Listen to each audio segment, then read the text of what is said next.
solved. And already, many times, I really appreciate your patience. Yeah. So, first of all, I want to introduce myself. My name is Wei Xiang.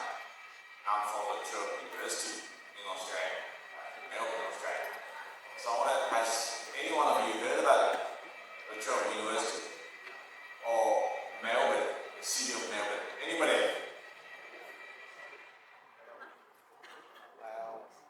Excellent. I see a few hands up. Very good. Very good. Yeah. The University is located at probably north of half an hour from CBD, north of Melbourne. Yeah. So Melbourne is a fantastic city. Yeah, and I'm very proud to be invited here to give you a lecture about machine learning and Internet of Things. You all heard about machine learning, right? Deep learning, the large language models. Anybody heard about those terms? Large language models. Put up your hand. LLM. Are you feel excited? We're in the era of so-called large language model. That's going to fundamentally change the world. We live, we work. I think the revolution, we're lucky. I don't know if that's a lucky or not lucky living in this era. We are at a very the point and where the machine intelligence is surpassing the human intelligence. In the next 5 years also, I think most machine learning experts will agree within the next 5 years, ChatGPT, OpenAI, CEO Sam Altman said, within 3 years, machine intelligence will surpassing human intelligence. Do you understand what does that mean? Anybody understand? Put up your hands. What if a machine is smarter than a human? What's going to happen? Can you tell us? Do I have a microphone? Do I have it? I'll get one for you. Yeah. Excuse me. Do we have another one? Excuse me. Do we have another one? I can get some students answer questions. I like to make my lecture interactive. Okay. You know what I mean? I don't feel like that. A lecture is all about teaching, is all about two-way communication rather than just one way. Please go ahead. Yeah, about the idea that in a few years, machine is going to be smarter than. I would say that I don't want to say that anything really bad, but I also don't really not believe. I'm a little skeptic about it. So you don't think it's going to happen? That's what you're saying, right? No, I mean what I mean is that there's really no way to know. There's really no way to know 100% when we are going. Because the AI stuff that we got right now is really cool, but if what you say, if what you mention is that some people are saying that machine is going to be smarter than in a few years is actually the case, then I really don't. I think we are going to be in some pretty big trouble. But that is if we don't adapt. And honestly, I think most of us here who's young enough to still be studying in these places would probably be able to adapt a little. Maybe not some of us are going to fall either way, but honestly, it's just like it may sound like I'm being a little diplomatic and all this go. That's not diplomatic. That's you're skeptical, right? Yeah. Which is quite normal. Yeah, that's quite normal. But then again, I have been skeptical, if not absolutely critical of so many things in life. And at this point, I don't think it's really worth it to question that much. I mean, the question is fun to throw around. Actually think it could really break the human mental power. So that's what I wanted to get this off my chest a little bit. Excellent. Thank you very much. Yeah, by the way, you speak very good English. So are you year 1 or year 2 or year 3? We are like me. I'm in year 4, second half year 4. Second half of the year for computer science. And Software. you software engineering. Excellent, excellent. Very good. Yeah, this is what I see, the passion, the interaction. Like I said, teaching should never be one way. Should never be I standing on the stage and tell you what I have, what I know. Teaching should be always two-way. So the feedback from you guys is extremely important. And I appreciate your courage to speak up first. Yeah. So obviously, I think my question is what's going to happen? Yeah, what does it mean if the machine intelligence it becomes better than the human intelligence? Otherwise, in other words, the machines have become more smarter than humans. But he said, student, what's your name? Tao, right? No, Tom. Tam. Yeah, Tam tells me. It sounds like an A. Yeah. Excellent. Tam said he's skeptical, which means he didn't think it's going to happen within 3 to 5 years, which is quite right. There's a lot of people don't believe that. But I think what I'm telling you is the majority of people in the world, machine learning experts like myself, I tend to believe it's going to happen within the next 5 or next 10. If you ask me the same questions, like before November 2022, that's when the ChatGPT, why I mentioned November 2022? Because that's when the ChatGPT was first released. If you ask me the same question, I will tell you, I wouldn't believe it. Because when I was like a little kid like you guys, even younger than you, I was reading scientific novel. I read something like Star Wars, watched a movie, you know what I mean? The machine enslaved human. I thought that was crazy. Robots, enslave human, kill human. I think that was crazy. Yeah. Even before, as a machine learning, researcher, even before that point, I still did not believe it. Because to make a machine smarter than human, it was extremely difficult before the appearance of several large language models. But on that day, everything changed. I'm not sure if you understand. The deep learning history goes back a long time ago. Yeah, it's artificial intelligence is nothing new.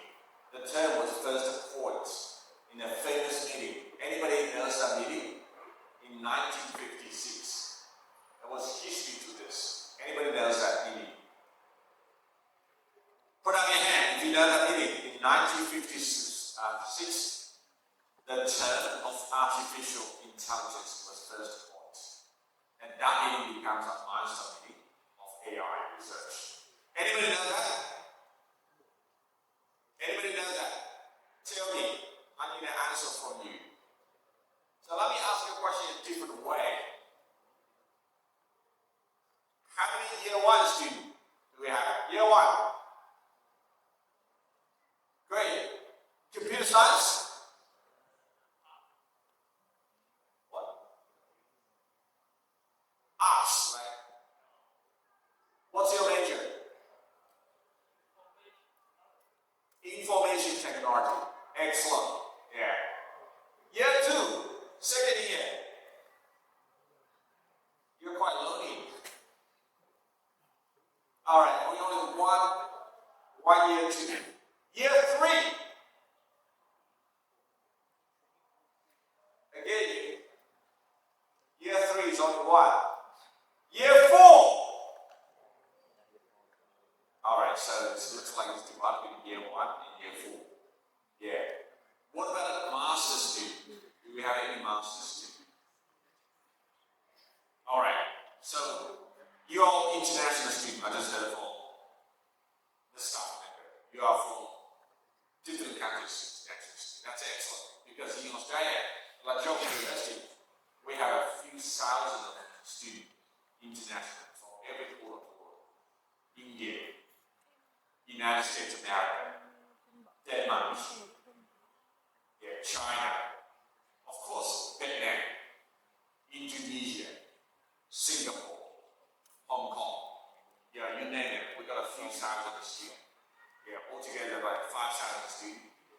Yeah, so it is very, very interesting. I have lots of experience talking to people from diverse backgrounds. Yeah, it's very important. Yeah. So you're doing that. All of you are doing a master course. There's a research component in there, right?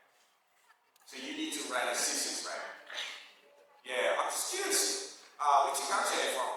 Yeah, let's start from here. Where are you from?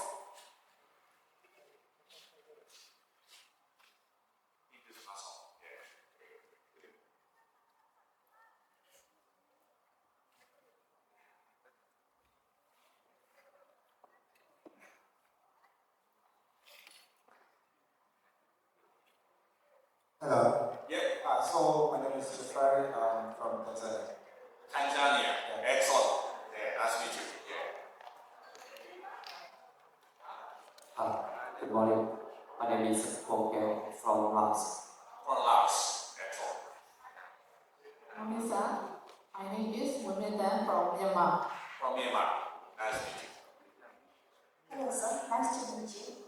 I'm Kenyano from Myanmar. From Myanmar as well. Good morning. My name is Francis from Tanzania. From Tanzania. Yeah. Nice to meet you. Yeah. Excellent. Oh, we got more students coming. Can you tell me which year you in? Quite a few. Are you year one? Hello? For those of you just came in, can you tell me are you year one or year two? Year one. Okay, great. Looks like a majority of students from year one. Okay. And we have quite a mix.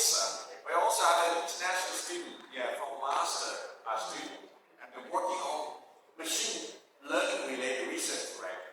So this is a challenge when you give a lecture.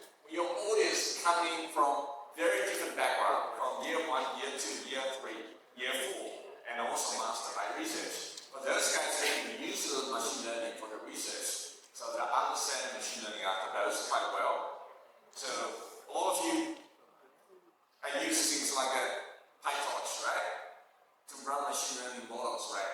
For some of you, all the way, I think particularly first years, I know nothing almost about machine learning. So which is quite challenging for me. So let me try to give the lecture, so I can cater for using an English expression, people from all walks of life. Have you heard about that expression? People from all walks of life. That means people with very different backgrounds. Okay. All right. So first of all, the first question is, like I said, for those of you missed it, I started saying, teaching is always two-way. It shouldn't be just me standing on the stage and tell you what I know. Yeah. I want you to tell me what you know so we can make this session interactive. Is that what you want? Are you happy with this approach? Yes or no? Yes. Excellent, fantastic. Yeah. So the first question I think given that is, for those who have missed artificial intelligence as a term, which was first appeared, was coined in a very famous international conference in 1956. When anybody who study AI, machine learning, you need to know that name of the conference. Anybody knows that? Anybody know here? So the reason why I'm asking the question, I want to let you know artificial intelligence is nothing new. It wasn't new technology. It wasn't invented just like 5 years ago, 10 years ago. It was invented a long time ago, back to 1956. But the earlier of the technology was actually traced to even earlier, 1940s. It was called electrical brains. But in 1956, the term of artificial intelligence was first proposed. All right? And that conference is called the famous Thematic Conference on Meeting. So that's a group of primarily American scientists and researchers. I think from memory, from the picture, is around 30 to 50 get together. They're all hardcore computer scientists and they discuss artificial intelligence. You would have to admire the scientific vision. Back in 1956, there was no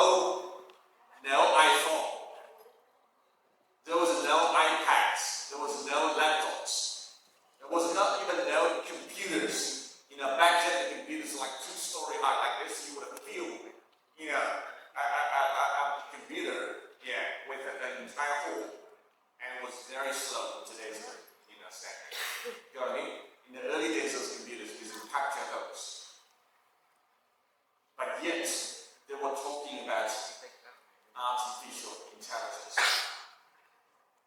The intelligence that can surpass the intelligence of human one day.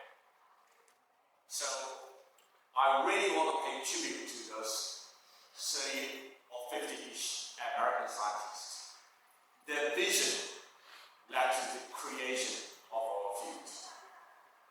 Nobody thought that was possible, but they all had ambition to challenge the world, to change the world. And this is exactly what scientific discovery means. I want you, the first lesson you learn from me, or I can share with you my experience, is don't be afraid. Don't feel daunted. Be bold when it comes to research. Be bold when it comes to scientific discovery. Thinking outside the box. And today, we're standing at a very, very important intersection.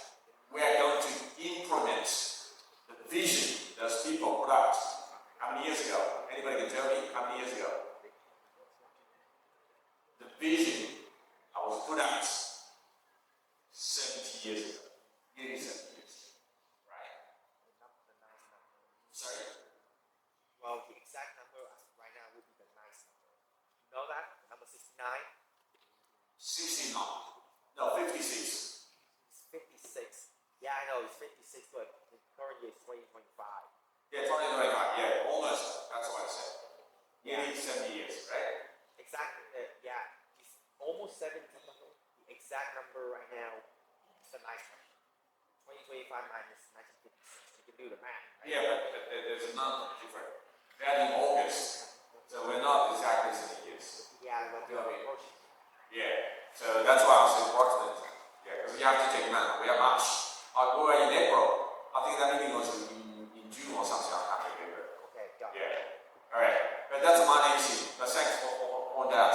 Yeah, I think that's it. So, like I said, when I read that, when I was tried, and when I read, watch a Star Wars movie, I never believed it.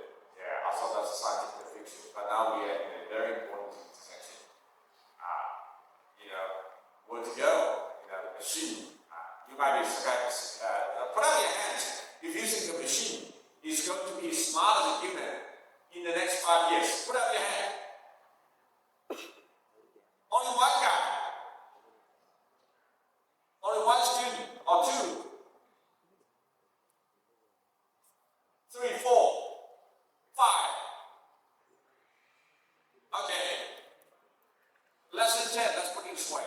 So it sounds like most of you don't think machine will be smarter than human in the next 5 years, right? Fair enough. That's quite okay. That's quite okay. But the more you learn, you're starting to wonder. These days, the large language model like ChatGPT become so powerful. Anybody have used the ChatGPT? The latest version, commercial version, not the free version. Yeah, not the free version, the commercial version. You have to pay for 20 bucks. Come on. Sorry? The one with the Yes, subscription. like the $20 for. Yeah, $20. Yeah, not the $200. Yeah, that's too expensive. Even I can't afford it. Yeah, the reason why I'm saying this is because the free version, it just can't compare to subscribe version. If you are trying free version, you say ChatGPT is no good. That's not the case. Once you try the professional version, it's way better. Way better. Way better. You know what I mean? Yeah. If you charge $200, and that's unbelievably better. Yeah. I have no doubt that the payment, even the standard payment, is going to be a bit better than the free one. Yeah, that's right. Yeah. But I think that it's actually a pretty bad move because if I remember correctly, yesterday I did some work on Gemini 2.5 Pro. Gemini. Yeah, the Google's version. Yeah. And I actually that was the one of the most advanced models. I could even upload an entire folder of code into it directly. And currently it's limited. It has a limit. But I would say that limited music is far better. Okay. But Keep your answer short and straight, okay? Yeah, because we're having lectures. I think the best one right now, if you read at least on general use, is Copilot for Microsoft. It's funny, it's pretty funny. And the reason is that instead of limited usage and collecting user data, Microsoft, as far as I know, only does the collect data. Alright, yeah. Thank you very much. No feature limitation. Yeah, so you use Copilot, right? I would love to if it doesn't work, if for everything but coding, now that I have found Gemini 2.5, I'm going to use that limited use to as much good use like Yeah. Thank you. Yeah, put that in the front so other students can use it so they can pass on. Excellent. Yeah, so we have a extremely spectrum. Someone uses like Ted using large language model extensively. Yeah, not just ChatGPT, also Gemini, but also I think for the first year student out there, you probably have never used the large language model at all. But that's all right. That's all right. In this lecture, I'm going to take you through that journey. Yeah, to paint a picture about what's the future, what's it look like. Yeah. So the lecture. So we all have like this morning. Yeah, and also tomorrow the whole day. In the last afternoon, tomorrow afternoon, I want to do a presentation. I want to invite some of you to come to the stage. Challenge yourself, presenting to the whole entire class on the topic related to AI. Would that be okay? So if you think so it can be only 10 minutes. I want some of you standing on this stage and talking on something which is innovative, which is not copied from literature, and tell us your vision after learning this exercise, this lecture. Of course, we can't invite everyone, on the stage, all right? Yeah. So I want those of you who like to challenge yourself, standing here. I hope we can get to like five students or minimum, or you can just do a group. You can say, I'm not feeling comfortable doing that alone myself. Can I team up with the mates? So two of us share like 5 minutes each. That's fine. But only two requirements. First one, the presentation topic has to be related to the topic of AI, machine learning, and it needs to have things, senses. All right. Number one, you can't talk about politics, arts, those sorts of things. Yeah. This is a lecture for artificial intelligence. Second, I think it's very important. Yeah, is I want you to talk about something new, something from what you think, not something I can easily find in the literature. You know what I mean? Yeah, I think that's something truly innovative. You can think it out loud. Yeah, but I want it to be original work. Original. Can be your researcher. Yeah, like for those of you, you're doing your master by research. It can be directly from your research. For the fourth year, you're doing the project, right? Thesis project are you doing as a component of your thesis undergraduate fourth year, right? Yeah, because in Australia, the last 1 year is can be from that. Yeah. Or from first year. Yeah, I also would like to invite at least 1 or 2 first year students, you are blank paper. You knew almost nothing. Yeah, but I want you to stand here to tell me what's your vision of machine learning and artificial intelligence in general. Okay? Is that clear? Okay, so during the break, please come out to me and let me know. Put up my hands, I want to do a presentation. Okay? I will make this whole thing, we only have 1 day and a half. I want to make this whole thing interesting and interactive. I always find it fascinating when I go around the world. I've done lectures, many different places in Japan, South Korea, China, and this is my first time. Yeah. It's always fascinating me to hear the source from the students. Yeah. All right, that's today. Yeah.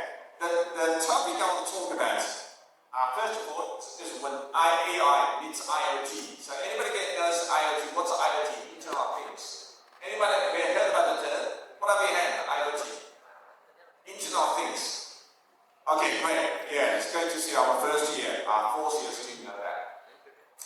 Now the reason why it's so important, so for those of you coming late, so introduce my name is Wei Xiang. I'm a Cisco Chair Professor of AI, Artificial Intelligence and Internet of Things. Yeah.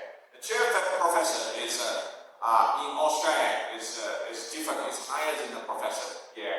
A Chair is you can have more than one. You can have many professors in a particular discipline, but you can only have one Chair Professor. Yeah. And also this Chair Professor has to be funded by an external organization. So my founder, my sponsor is Cisco. Have you heard about Cisco? Cisco, the company Cisco. You heard about it? Anybody heard about it? Anybody else heard about Cisco? Put up your hand. I heard like they're like the server guys.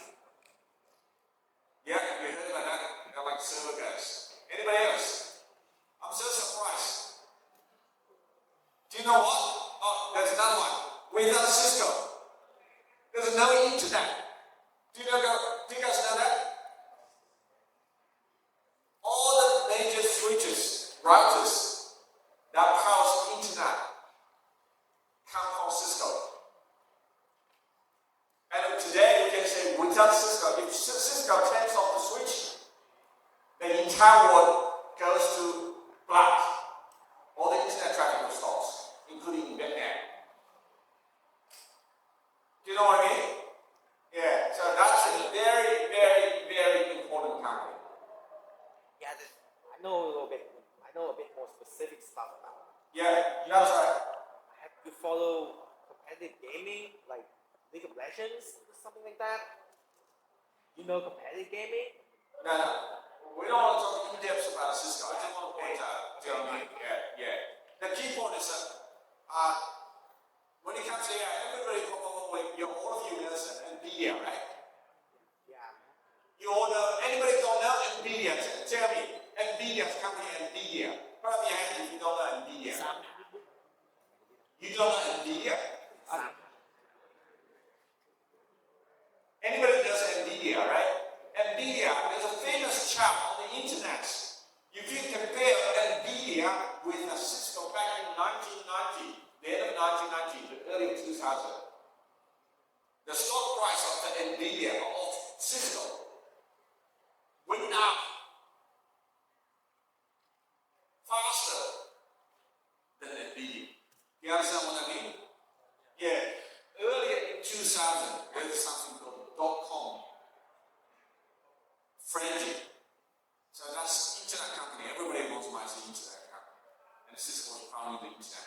So the stock price, if you see the stock price for NVIDIA is crazy today, look back to the Cisco history.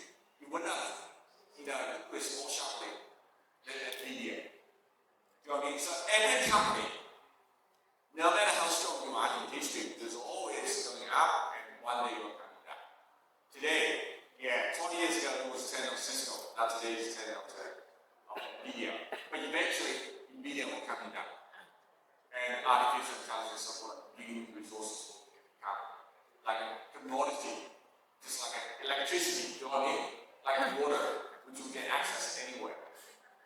That's what I mean? Yeah. So, and also I'm the director of the Cisco Centre for AI and IoT, so we'll talk about that more. Yeah. A bit about my university.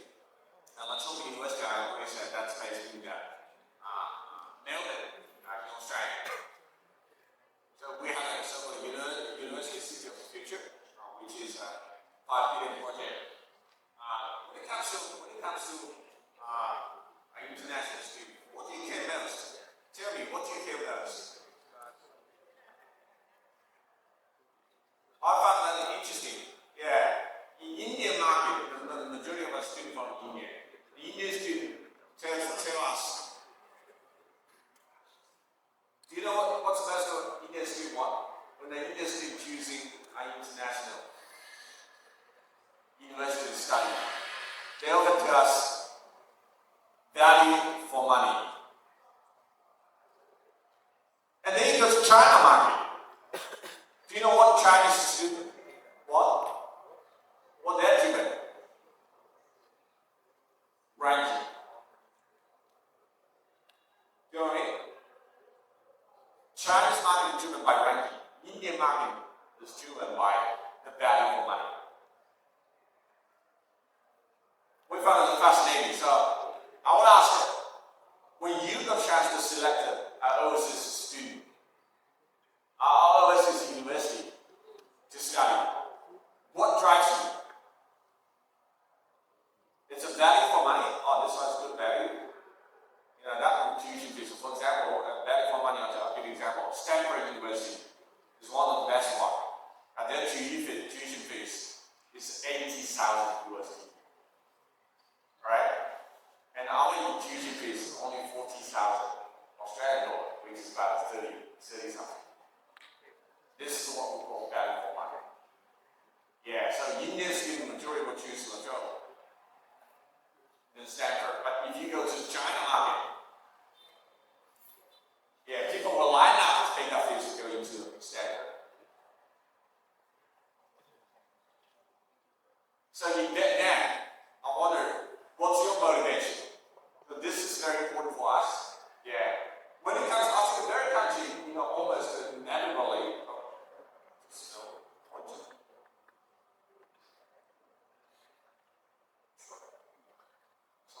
anyway, yeah.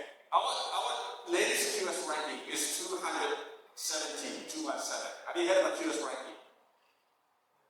So QS ranking is a set of international ranking the student, ranking the university. So we are ranked the top 270 students. Yeah. This ranking is very important. It says how good your student compare with the rest of the other students. So we have about 30,000 students altogether, and 30% of the students are international students. So we have very wide grades in a multicultural society in Australia, on campus. You know, like I said, we have students from every corner of the world. Yeah, even from Norway. Yeah, that's fine. You know, there's Norway people who love Australia because the sunshine. You know, United States, you will be surprised how many United States Americans came to Melbourne to study. Yeah, and also you were surprised that we have very wide range in the Indian community around our campus, and of course Melbourne has a very large Lebanese community as well. Yeah. So we like diversity, yeah, because we find people from different culture background, yeah, different language background. We mingle them together. That's where we create creativity. Yeah. If you look at the ChatGPT, the core design team from everywhere. Right? Some of them, you know, was born in China, some of them born in Russia. Yeah. Like the previous CTO of OpenAI, you know that? Ali, yeah. Yeah, the guy was born in Russia. Yeah, so this is why you sample team from every corner of the world. Yeah, so you can foster creation. That's very important. Yeah. Alright, so we rank level 4 globally for impact. Yeah. So this is who we are. Yeah, we are right in here. We have 2 campuses in Melbourne. Yeah, one is in the CBD. Yeah, the other one in the outskirts of the CBD. Yeah. Anybody has been to Melbourne? Put up your hand if you've been to Melbourne. Put up your hand if you've been to Australia. So none of you have traveled to Australia? Yeah. If you haven't, I would like to invite you to visit Melbourne, the world's most livable city. Before COVID-19, Melbourne was voted 7 times in a row the world's the most livable city, beating Vancouver in Canada 7 times in a row. Right? This is something they're very proud of. Yeah, it's such a beautiful city. It's such a lovely place to be. And we have 2 campuses in Melbourne. One is right in the middle of the city, just like your old quarter. Yeah. We call CBD. And the other one is our Bula campuses, which is about 40 minutes drive. We have 30 minutes drive from the CBD. That's a huge campus. 242 hectares, the single largest metropolitan campus, at least in Australia, and probably at Southern Hemisphere. And more than that, we have quite a few campuses as well. Yeah, our largest, our home campus is in Melbourne, but we have campuses in Bendigo, Mildura, New South Wales, and Sydney as well. We also have a campus in Sydney. I'm sure all of you heard about Sydney, right? Yeah, this is our campus. Yeah, it's huge. The buildings, that's like I said, it's 242 hectares. If you don't know 250 hectares, what does it mean? It's the size of, think about football field. Do you know how many football fields is equivalent to? 242 hectares. Anybody can imagine how many football fields is equivalent to? How many days in a year? That's not a question, right? An easy question, how many days in a year? 365 days in a year, right? And so that's roughly equivalent to 365 football fields. So imagine, I'm talking about the standard, Olympic size. So if you put them together, and how big it is, that's how big our campus is. Alright, so we've got some facility which is not there. So if you want to come along, yeah, it's very interesting. Yeah. So anyway, today, the topic. Let's go to the topic. Yeah. What are we talking about here? What are we talking about? When AI meets artificial intelligence, it's I want to start before you start AI. We need to start to talk about the sensor networks. Yeah. So in the early days of the sensor networks, we use sensor devices like this, like the data, primarily scientific data, like a gadgets. Yeah, so like temperature, humidity, etc. Yeah. Now it's not like these sensors become smart. Used to be they just like the data, scientific data, very simple ones, but now they become smart. So by becoming smart, because the coffee machine. If you know you're Jason, alright, you don't have to order your coffee. The machine can recognize you're Jason and you like a latte. So whenever you approach the machine will pour you automatically a cup of latte. If that's William is approaching, and that guy likes black. Or Yuan likes egg coffee. I heard egg coffee is very famous in Vietnam, right? I tried it last night. Yeah. It's very unique, very tasty. Yeah, so this is what we're facing. Yeah, the coffee machines become smart, and the refrigerator at home, in Australia, all the refrigerators are connected to the internet. If you're running out of milk, you can actually order milk for you from the supermarket, so you don't have to buy it. Yeah, so those are some of the things that become what? Become smart. Why to become smart? Because artificial intelligence isn't that. So that's why there's an intersection convergence between AI and IoT. Now my question is why? When we talk about artificial intelligence, we have to talk about interacting, we have to talk about data. Yeah. We all know machine learning, or machine learning needs what? If you want to train a machine model, what do you need? What do you need? The data. Or data in Australia, or data. In America, they say data. Right? British English, American English, and Australian English.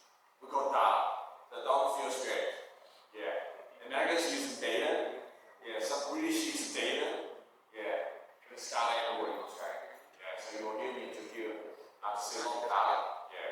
The data set, database, not data set, data. Yeah. I hope that doesn't bother you. Yeah. Alright. So that's very important. Yeah. So machine learning is nothing without data. Where data come from?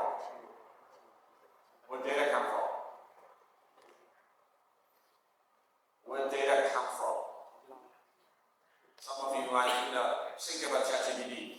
They have to train the data, the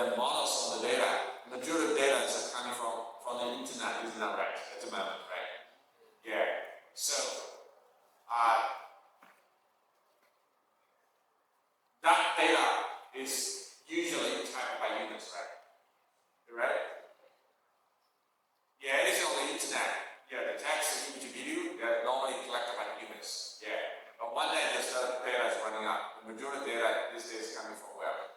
That's very time consuming if you have to type in the data into the internet. Some of you might argue, oh, that's no case. We can do the copy and the paste. It's much easier. But before you do the copy and paste, ask yourself the question, where's the original data come from? Get someone to type that data into the internet in the first place so that you can copy and paste. Isn't that right? Yeah. Alright, excellent. So if you understand this question, and then you understand, yeah, the data is available data. We have used up all the data on the internet to train machine learning model. You understand? Yeah. So the reason why is ChatGPT, the last time we released 4.0, it was a long time ago. And everybody was guessing why ChatGPT 5.0 still hasn't been released. Do you know what? Anybody knows why ChatGPT 5.0 hasn't been released? There are many reasons, but one of the reasons is that we are running out of data to train those machine learning models. There was a huge debate on this. We never thought about it. Yeah. So, when it comes to training large language model, there's a famous law called scaling law. Have you heard about scaling law? Scale, ING, scaling law. That's what is power the development of large language model. If you haven't heard about scaling law, let me ask you another question. Have you heard about Moore's law? For those of you studying electrical engineering, you will know that back in the early days of Intel, the founder of Intel said Moore's law, that's the number of those computer chipsets that were double. The cubes inside the computer, they were double every 18 months. Have you heard about that? The famous Moore's law. The number of those tubes is also called for what? Transistors. In an integrated circuit, they will double every 18 months. So that will power development of integrated circuits. Alright? In machine learning, there's something similar. It's called scaling law. What does scaling law mean? If you double the number of parameters, if you double the size of the model, your machine learning model, and the capability of your machine model will go up continuously. Have you heard about that? Everybody knows that's not possible. At one point, it's going to stop. Scaling law cannot keep up forever. But no one thought about that. No one thought before the scaling law become invalid. We're actually running out of data to train machine learning model. Because there's only so much data on the internet. That's the truth. But if we pivot away from the data on the internet, there's too many data. If you're extending that to the census, you will find that the data on the internet compared to data on the census is peanuts. Do you know what I mean? This so-called IoT census generates too much data every day. AIoT. What does it stand for? Ultra low latency. Ultra reliable communication. You can see you have three user profile, but only the first one is designed for human users, and then the other two are designed for machine use. Yeah. Now we are in the era all the way to the 6th generation mobile phone system. Yeah. So anyway, so that's the second. Yeah. So once we collect the data, we will send the data to the cloud. Yeah. So the sending of data in the IoT has another characteristic is that like the latency is requirement is very strong. Now imagine if you drive a car, autonomous autonomous driving, think about some application. Yeah, the latency is very important. So we need a very, very low latency communication because you imagine your car detected the previous car and send the data to the cloud, and the cloud asks you, oh, stop. Yeah, and if the latency is too long, it would be too late. Isn't that right? Yeah. All right, the last one is called data analytics. Yeah. So 3 layers. First layer is data collection. Yeah, data acquisition. Yeah, you acquire the data, and data communication. You send the data to the cloud. The last one is so-called data analytics. Yeah. Most people, when it comes to machine learning, will say data is king. Is that right? Do you guys agree with me? Data is king. Yeah, because artificial intelligence is nothing, machine learning is nothing without data. Yeah, but truth, reality is what? Data is nothing. Data is absolutely useless unless what? Unless we can turn data into what? Into information, knowledge, and insight. Why is that? This is very simple, because what is data? In the computer world, what is data? Why I'm saying data is useless.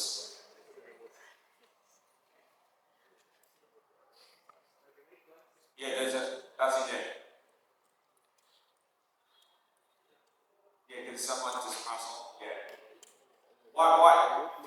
First of all, Tam, do you agree? Yeah, data is useless unless we say data is information insight and knowledge.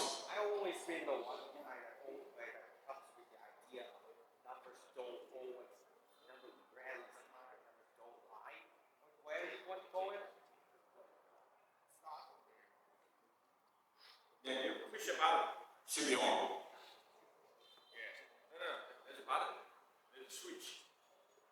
I mean, that's power. Yeah, the power button. Yeah, push it.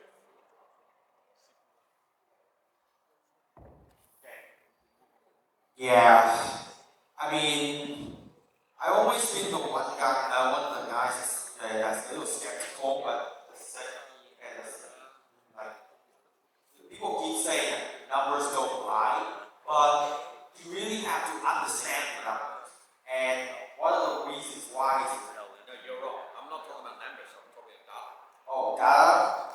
Well, that's because the data that the computers pass are just zeros and ones, binary. So there has to be a way to convert that binary into something that the human brain can't see. And that also means that the information we pass around as human, we pass it over to machine. Yeah. We need, and that also needs to be converted from what we understand, what those machines understand. Thank you. Yeah. I think you get the gist of it. Yeah. If you think about data, how do we store data in the computer? It's a binary, right? In the binary format. So all the data is stored in the format of 0 and 1s, right? It's a very long string of 0 1s. I don't think anybody has interest to read this data. So data is useless to humans unless we turn them into information, knowledge, and insight. This is exactly what data analytics do. It turns your data into something which is helpful for humans. So that this case, everybody talk about machine learning, deep learning, but you need to understand that's not the only approach. Do you understand that? Before the era of deep learning and machine learning, what we use to analyze data? Have you heard about something called a subject called statistics? All right. Yeah. So that's what we use. We use statistics to do the data analytics. But that problem has a limitation. When the data grow, some of you might think, oh, when the data becomes huge and the statistics cannot handle data. Is that right? No. It doesn't matter how large the data is. This is a very, very important misconception. People think that. A lot of students think, oh, the reason why we need machine learning and deep learning because the data has become huge. We cannot handle enormous statistics. No. The size of the data or data really doesn't matter. Do you know what I mean? In the old days, relational database, like those big banks use. They're very, very big. They're huge. But we have no one to handle those data sets because those data are well organized. They call it relation database. Do you know what I mean? Each one has a column, column by column. The first column usually is ID, and then column by column. If the data is well organized like this, it doesn't matter how huge the data is. You don't need machine learning. You don't need deep learning. You know what I mean? So data science is only one part of this in the consideration. What is most important is heterogeneous of data. We understand what is heterogeneous? That usually means the data is unorganized and it is very, very different. Heterogeneity. So if you don't understand that word, there's another more popular word, it's called a modality. Have you heard about modality? Anybody has heard about modality? Now the ChatGPT is called a multimodal large language model. The modal is actually coming from the word modality. Modality means text is one modality. Image is another modality. Speech is another modality. Alright, time series data is another modality.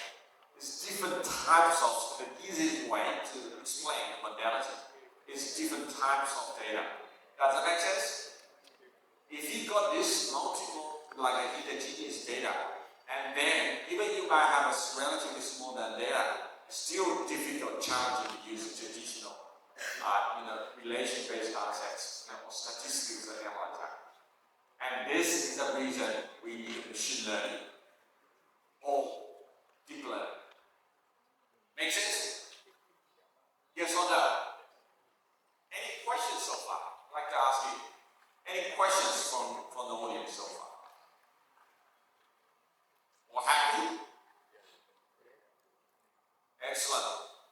So I take it as compliment. I explained myself well. Is that right? Because I'm trying to talk away. In Australia, I was speaking much faster. But here, I went, first time in Vietnam, and first time at PTIT. First time dealing with a student coming from year 1, year 2, year 3, year 4, and a master by research. We have a very diverse cohort, so I'm trying to use a language that's very easy to understand. But feel free to ask me questions. Alright, if you don't understand my English, that's okay. Don't be afraid. I'm not a native speaker. So, and quite often I could be wrong, so just ask me to repeat. And I wouldn't take it as offense. Is that okay? I want you to let me know what you think. Because the lecture is always about two-way communication. Yeah, I'm not supposed to always teach you what I know. I need feedback from you, and also I can learn from you as well. Yeah, some of the students, your thoughts, your idea, your innovation. Yeah, I quite often find that's amazing and innovative. Okay? You talked about how a lot of us students thought that the amount of data is a problem, when in reality we should not consider that like that. Yeah, the amount of data is only one consideration. That's what I'm saying. Yeah, if you got relational data sets, the data is well organized. It doesn't matter how big it is, how large it is. Yeah. You can still handle that using fundamental approach without have to use deep learning. That's what I say. Okay. Yeah. Does it make sense to you? Yeah, I mean, I'm not really good at the database subject, but I think that there are. Well, it's a requirement for if you're year 4 computer science. Not Have you done a database subject? I did. Yeah. I got through it. Yeah. So you must have learned the concepts of relation. Yeah. Relational data set. Right? Yeah. But Database. then there's also the fact that SQL is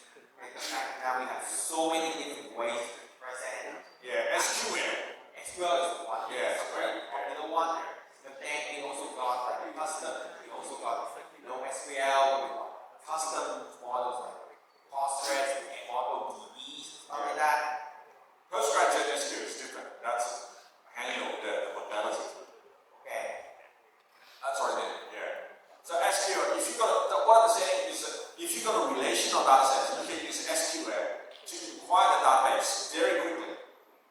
Given the fee is very, very large. Maybe I'm just talking about my React, but okay, I just want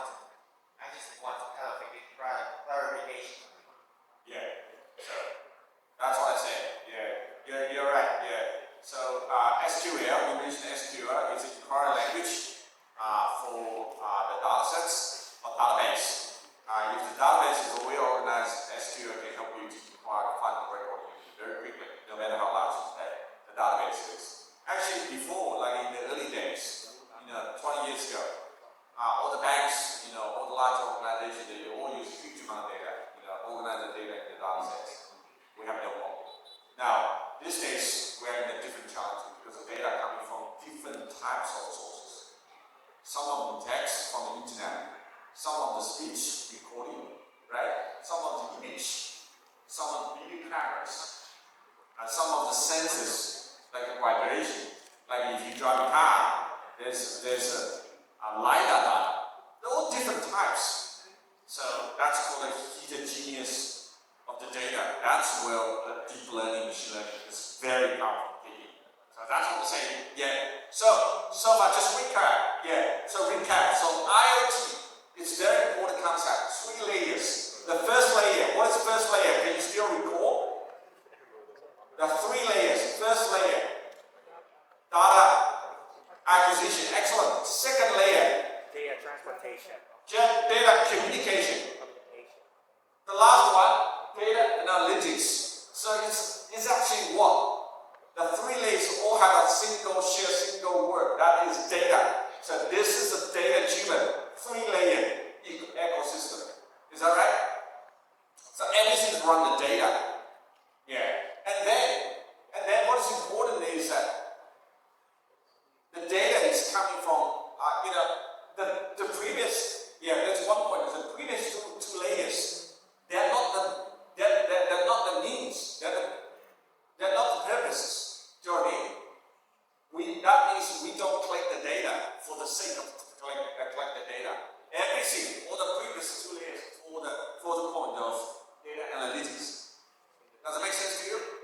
Yeah, we collect the data, we transfer data because we want to turn the data into information, knowledge, and insights. Otherwise, there's no point of collecting data in the first place. Does that make sense? So this is why, if I have to put a value in number for the percentage, I would say data quotation is 20%, and data communication is another 20%, and data analytics is at least 60%.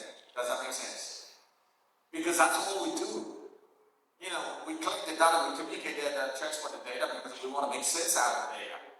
Otherwise, we never do that. So that is very, very important key points. I hope you get it. Excellent. Let's keep going. All right. Now, let's start from a different angle. Look at this problem from a very different angle. Let's look at it from the vertical industry.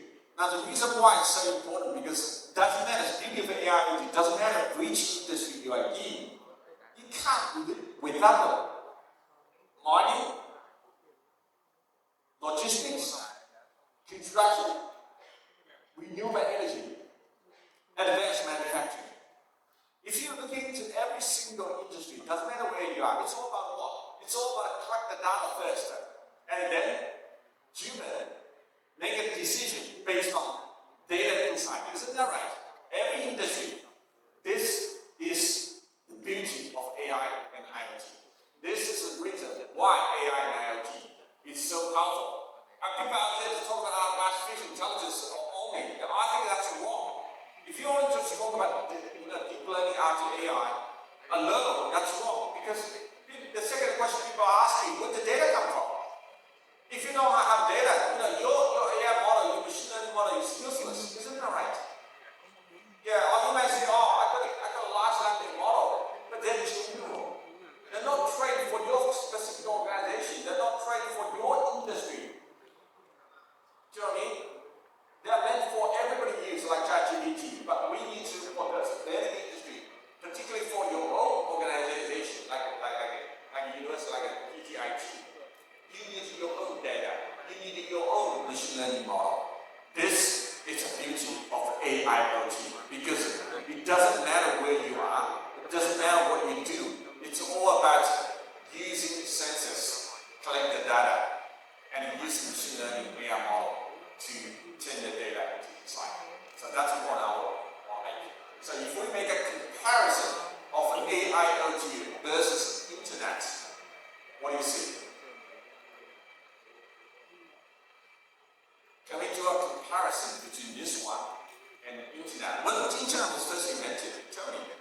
density.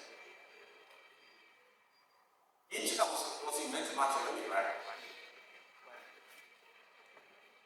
Well, the internet we know today, the World Wide Web, you know, Yeah. that's the big, that is the big, and that's the small thing, like fundamentals of it since around the 90s. Yeah. But the idea of devices communicating with each other, and like man-made devices that communicate with each other, it's been around since I think at least the 70s when the Americans started to set up networks for the army devices using the army. And then DARPA project, yeah. like you know ARPANET, you know the term ARPANET? Yeah, That's what I'm talking about. yeah. And initially it was just there for like national defense and just doing what the American does. But then some people, I would assume some of the people who retire from active duty in the army, the American army, or like mercenaries, I don't know. But some people brought the idea of bringing it into a commercial like setup and one thing to another, and now we got all of this madness. Yeah. All right. Thank you, Jen. Yeah. Let's keep the answer short and straight. You know, for the internet was invented back in the 1970s, but when everybody started using internet, it's around middle 1990. Yeah. My first email was sent, 1998. All right. So let's say around 30 years. People will be using internet. I think everybody will agree with me. The internet has fundamentally changed the way we live our life. Isn't that right? I think everybody will. This days, none of us can live without internet. But if you really think about what internet does to human society, the internet only does one thing. Nothing more, nothing less. What is that one thing? It's all about what? It's all about sharing and access and sharing information. Isn't that right? We as humans using the internet to access information. And we use internet to share information among our peers, your friend, your relative. Nothing more, nothing less. Isn't that right? It's all about access to information, sharing information. So the internet itself there's a very, very important missing link on the top of sharing information. What is that missing link? If you know something, if you know important information, can you make money out of it? You can't unless you take what? You take action. Isn't that right? Information itself cannot be converted into productivity or wealth without acting on that information. Just like I'll give you a very simple example. I know the stock price of this company going up tomorrow, but I'm sitting here not buying. That information is useless. Isn't that right? Isn't that right? So a lot of people would think about internet, they talk about internet is so powerful to change a human society. But when you actually think about what internet does, it's all about accessing information and sharing.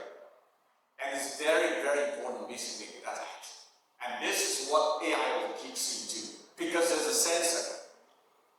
The sensor does two things. Sensing and what? Anybody heard about the term sensing and another word? The sensors does two things. Sensing, of course, collecting information. The other one is what? Actuation. Which is a fancy word for action. You know what I mean? A scientific word for action. That's called actuation.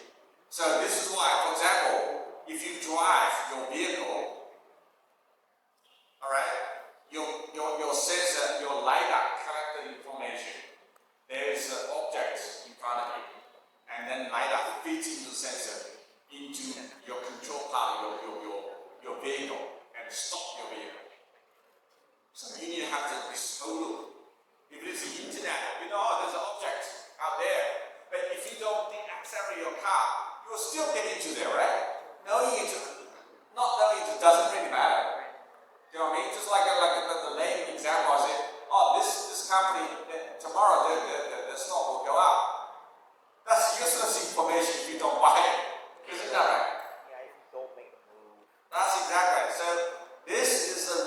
fundamental difference between internet and AIoT.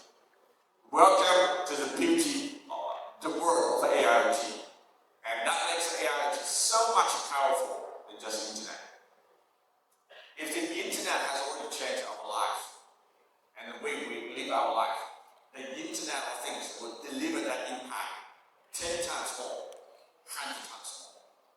It didn't come from me. I didn't say that. I wasn't the first one to say that. Who said that? The CEO of Google, one of the early founders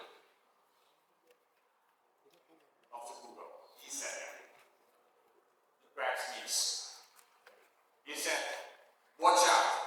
The power of AIoT or IoT is going to be 100 times more impactful than the internet. Which is true. Not like in this days, everywhere you go, that's all IoT, AIoT is direct. Autonomous driving, do you know what I mean? What else do you do? Like wearables, do you use wearables? You know, smartwatch, right? Sensors. What else do you do? Factory, you go to back factory. It's all automated. What is it? AIoT, right? So this is what I think all the industry is being transformed by using this AIoT technology. That is the point I want to make. Do you get it? Any questions? This is very important. You get it? Any questions from the audience? If no, we go. This is work we'll be living in. It's called smart work. What does smart work mean? We used to say what? Smart city. Right? Smart campus. Actually, we're heading to is smart world. And that means there will be billions of sensors, way more than the entire population on Earth. And then by 2025, by 2030, there will be like 50 billion sensors minimum on Earth. That's 10 times of the entire population of Earth. Alright, everywhere we go, all those sensors are connected for one thing, they're connected. The sensors have to be connected. And for second, what? The sensors are what?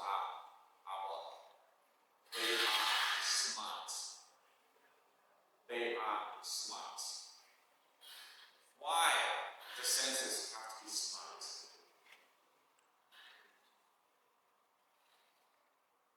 Have you ever thought about this question? What does it mean when I say a sensor is smart? Compared to a sensor which is not smart, what is the fundamental difference? Can anybody answer that question? Jack, keep your answer straight. Short, sharp. It can sense and it can act. It can sense It sense and it can act on the information you got. not quite yet. We are quite close. Yeah. Okay, got it. Anybody else? It's close. A non-smart sensor does what? It sends all the information to the cloud. It just collects the information and sends to the cloud. Let the cloud decide what to do. Is that right? A smart sensor does what? A smart sensor tries to process the data right on the edge, right on the device. Does that make sense? In the early days, the sensor just collect the data, like a scientific data, weather, temperature, and also the cloud. Because we think the cloud is what? It's very powerful. Right? In these days, we're trying to make the sensors process data right on the edge. Why are we doing this? Why do you want your sensor to process data? Because I said that's contradictory. Because the sensors has limited power, limited energy. Why you still have someone to process data? Any process of data consumes what? Consumes power. Energy consumes what? Computational. Yeah. Do you want to answer that question? Yeah? Do you want to answer that question? Anybody can pass on? Why do we want to, given this, why do we still want to process data on the sensors? So I think give some cases, we need quick actions. So we know that even though these sensors can cause powers and energies and more like that, but in some cases we need quick actions. Like for example, in your example, in the smart vehicles, we can say that the sensor in the vehicles send data to the cloud, and the cloud is what to do. For some cases, we require latency, and for example, the car are going very fast, and we just need to quickly detect the object in front of it and decide what to do. So maybe when the sensor needs to communicate with the cloud and retrieve what decision you need to do, that latency maybe just a little, just a little latency can cause really much damage. So I think that's the example for why in some case we need the sensor is its own ability to make decision right there. Very good. Thank you very much. That's a very good answer. What's your name? You can call me Charlie. Charles. Yeah. And you are the fourth year computer science, right? Actually, I'm majoring in artificial intelligence. Artificial intelligence and fourth year, right? Last year. Yeah. Excellent. Yeah. And also you speak very well. Yeah. And that's almost exactly the point. Because the reason why we need sensor to be smart, to be able to process data on edge is what? Yeah, because two reasons. Yeah, first one is the cloud might be very powerful, the magic is very powerful, but cloud, you don't own the cloud. None of us own the cloud. You know what I mean? It's a shared facility. And second, there's latency. So for real-time applications, we have to process the information as much as possible, like autonomous driving. Another good example is what? Is advanced manufacturing. There's lots of latency, because I don't have to explain how important it is for low latency for autonomous driving, because that's life and death. Do you know what I mean? Yeah. Another very important thing is application is advanced manufacturing. Do you know how iPhones are made in China? They make the iPhone by a company called Foxconn. There's Taiwan-based company. They have a huge factory in China that makes up 80% of their iPhone. If you go to a Foxconn factory, it's what they call black factory. Do you know what it's made? There's no light during the day. It's all black. Why? They all use the sensor to collect the information. They don't need light. It's all automated, all the robotics. No human. So you save your lighting. And making an iPhone, you have more than 300, I think it's 350, pass on the stages. So from stage 1 to next stage is 30 milliseconds. Like this. All the robots operating that. So extremely late latency. For every stage process, if you send the data to the cloud, you're dead. You want to be able to process the data right on the edge as much as possible, so you can pass on to the next stage. If you save even 10 milliseconds for every stage, imagine 350 stages for making a single iPhone. And you make so many iPhones, how much money it's going to save you? That's a huge saving. So this is the reason why Cisco proposed a concept, which was back in 1912. What was it called? It's become very, very popular. Anybody knows that? It describes a scenario. Anybody knows that? The technology is so well known. So well known. What about our master student? That technology, have you heard about it? You must have heard about it. It was called by Cisco to describe that situation. What is it called? I'll give you a hint. Edge. Edge what? 2 words. The first word starts with an edge. Edge computing. Heard about that word? What does edge computing mean? It's computing on the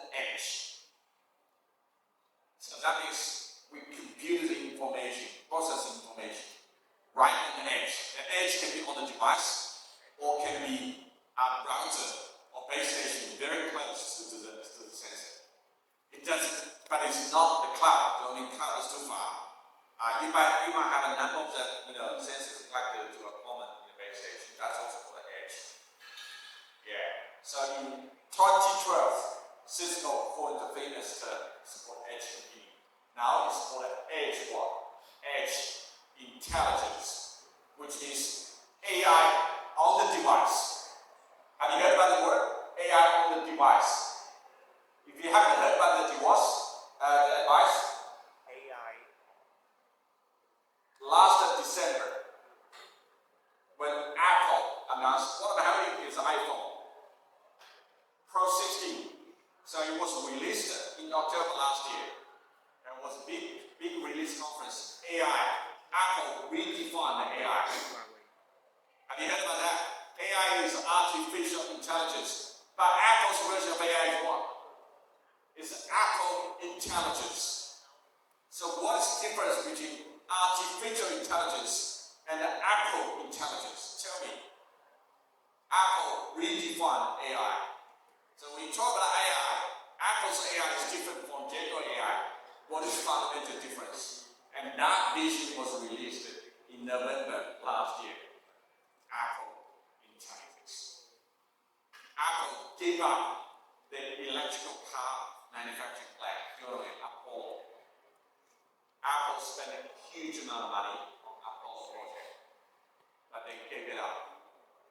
Tens of billions of US dollars wasted.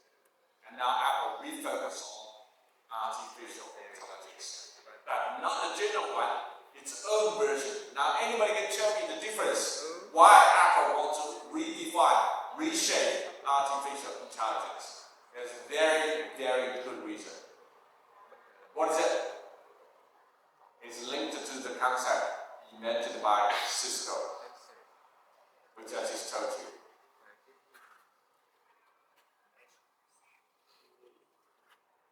This is my last question before the break. We're going to break if you can answer that question. So AI, right? Why is artificial intelligence, which was invented back in 1956 in the Thematic meeting. Now Apple redefined that in November 2024. Why Apple do that?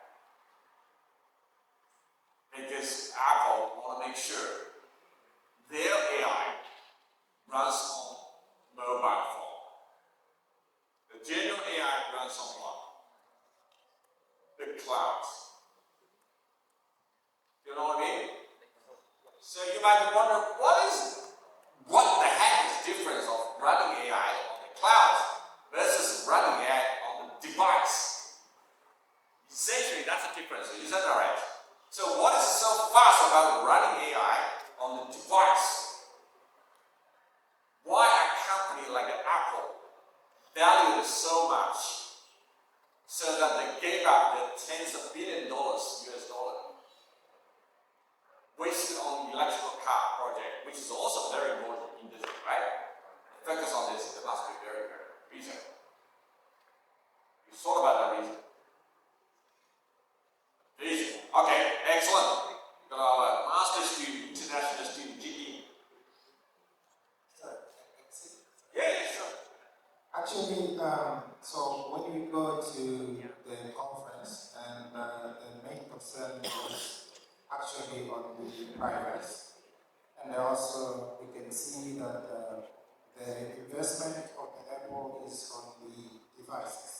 So now, because when you go to the web, to the cloud, there's a lot of concern of security, and also it was something unique that they came to, especially in the AI, as different from the others that were trying to do.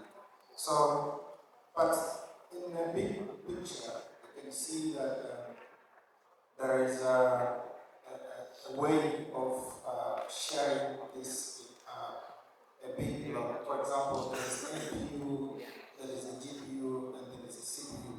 So most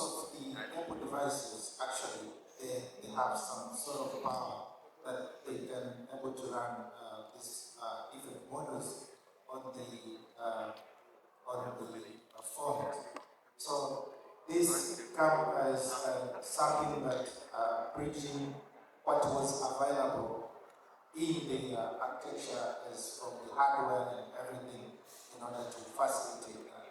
That's why some of us, we have some iPhone 15s, but they announced there's something that would come up in iPhone 16, and they actually did some upgrade, and we can see that there was some network intelligence. So the devices from before, it has such capability.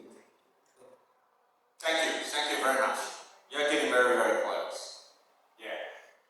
To answer that question, you can pair Apple with what? With Microsoft and OpenAI. Is that not right? Let's do a comparison. Microsoft has this AI product called Copilot. Is that right? And OpenAI has this AI product called what? ChatGPT. And most of them running on the what? If you use ChatGPT, all your data goes to the cloud. Isn't that right? They're running on the cloud. Apple doesn't want it. Apple also its AI runs on this device. Because there's a very good reason for Apple to do this. It's protecting the privacy and the security of your data. For argument's sake, alright? You use your iPhone, take thousands of pictures, and then you ask the iPhone, I want you to generate a new picture of me in Hawaii, which I haven't been to. Or I want you to generate a new picture of me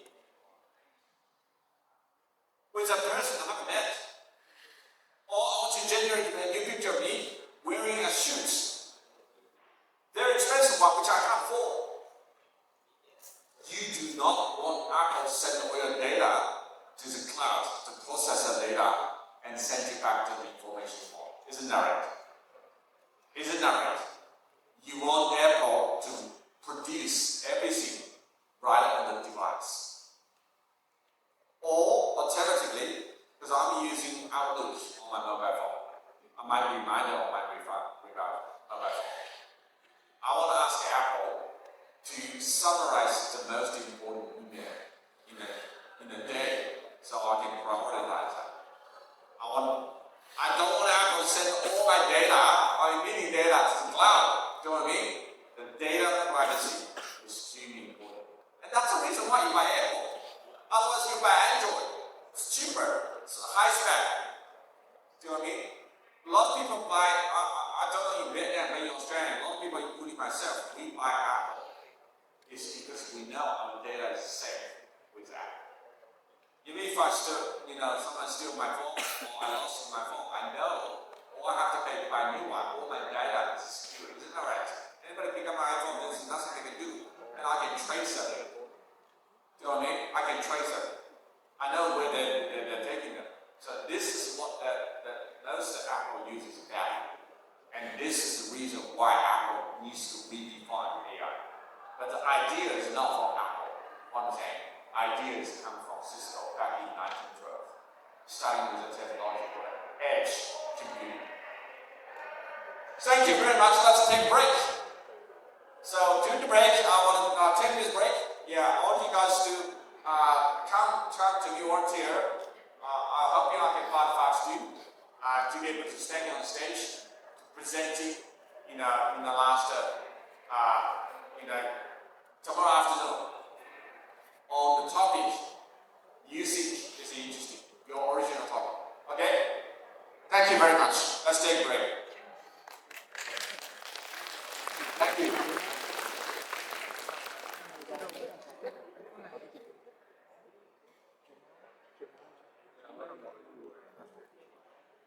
And so you can communicate with your peers. The way that we treat freedom and expression is a little bit more reined in when compared to, say, the Americans or the Europeans, the Western Europeans, and that's actually one of the lack of understanding understanding about culture Yeah. and about Yeah. the way we treat freedom. It's actually one of the reasons why the Yeah. world and some people who don't have really That's good right. opinions about Vietnam, about communists, they actually say that we actually don't respect human beings. It seems ridiculous if it Now we need to respect each other. Yeah, absolutely. So that's a sensing part. We need an action part. We know, we all understand this culture, issue here. It's not that you don't waiting that some of you just feel shy, but we need to take action, take a first step towards what I call like a, I don't know what it's called, but self-expression. You know what I mean? yeah. So, Sam, I'll leave it to you. Can you recruit a few more students for me during the break?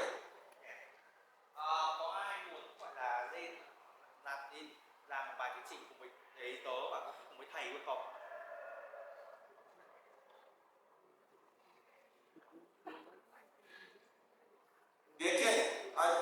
Yeah, Tam, you can do the break. You can talk in. You know, I mean, I'll probably a better way because speaking publicly now, I think I can feel it. Some people might be trying. But when you speak privately, for example, privately. Yeah.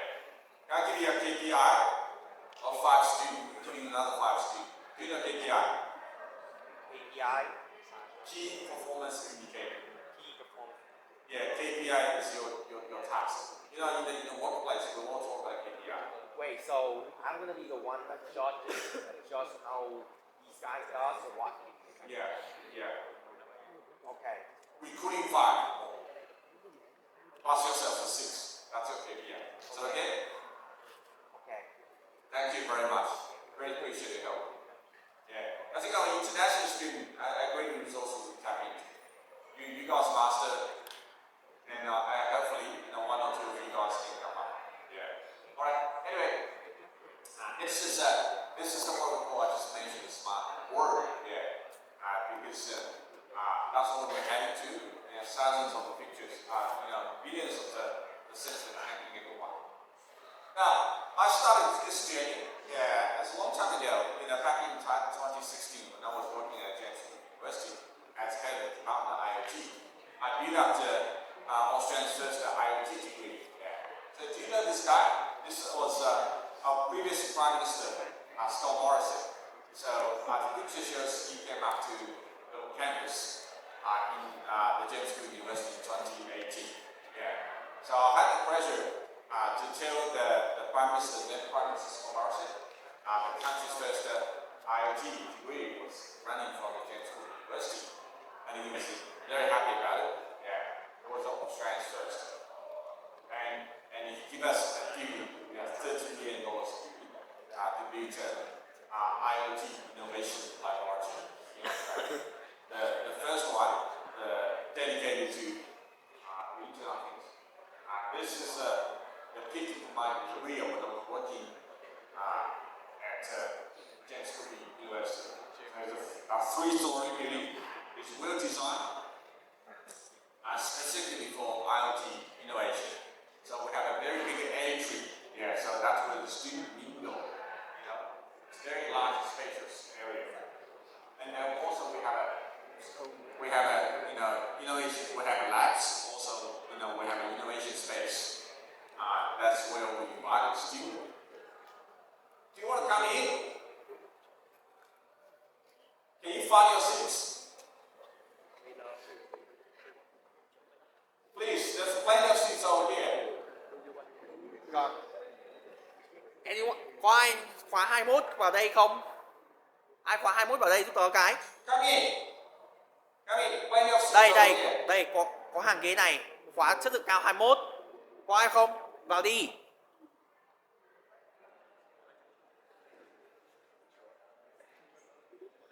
Excellent.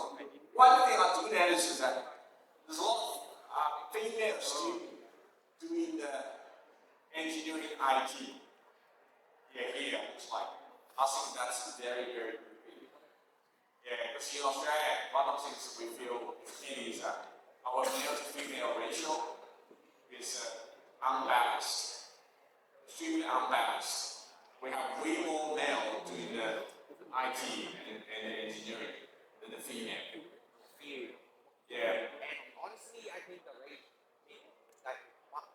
class, there's like 3 or 4 girls coming studying with us. Now we have 3. Just one person. Oh, 1 man versus 3. No, 3 girls. Right now we have 3 girls How many total? out of 38. Out of 8. 3 girls out of 38 people. Oh, alright, okay. Yeah, but today, like, so I just, this classroom I looks think like these are the newer classes. I see. The ladies got a little bit more courageous. I see, yeah. It's like part propaganda, but also part evolution. I see. But I think it's very good things. It's much more balanced than in Australia. Yeah, in my classes, back in Australia, the female ratio is quite low. Yeah, we try every we can to encourage the girls get into engineering, what we call STEM. Yeah, science, technology, and engineering, mathematics. We call STEM. Yeah, it's a priority, national priority for Australia to encourage girls into those degrees. Because have a gender balance and equity is very big. Yeah. Alright, yeah. So, and particularly I want to encourage our female students. Yeah, so 10, when you reach student, I want you out of a 6, including yourself, another 5. At least 2 have to be female students. Can you do that? Yeah. We want to encourage girls. Yeah. Okay. To standing on the stage. Okay. You can't be all man, you know what I mean? Yeah. Okay. Asian culture I think is primarily dominated by men, but I want to change that. I want female coming there. I have a new problem. Is that I don't really have a social media. It seems crazy, but I don't really use my social media. That's why I want you to use your innovation for recruiting. That's your hands-on practice for innovation. Think about innovative ways to recruit a student. Looking for, I think if I were you, I'll start with I'm an international student. We already have 2 female, talk to them. And then we have a 4th-year student, which is always the best, for this. So I think you've got plenty to work on, if I were you. Yeah. Yeah. So it's a time to test your communication skill and your people skill. Okay. Alright? Yeah, I can see you have a very good language skill. But language skill is not equivalent to communication skill.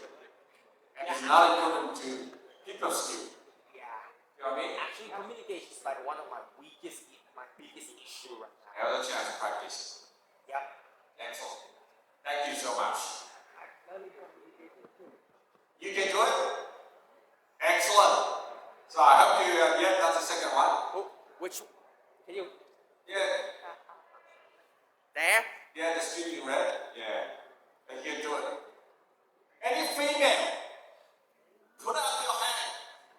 I really want to see a girl student say, Professor Xiang, I want to do it. Speaking loudly in front of the audience.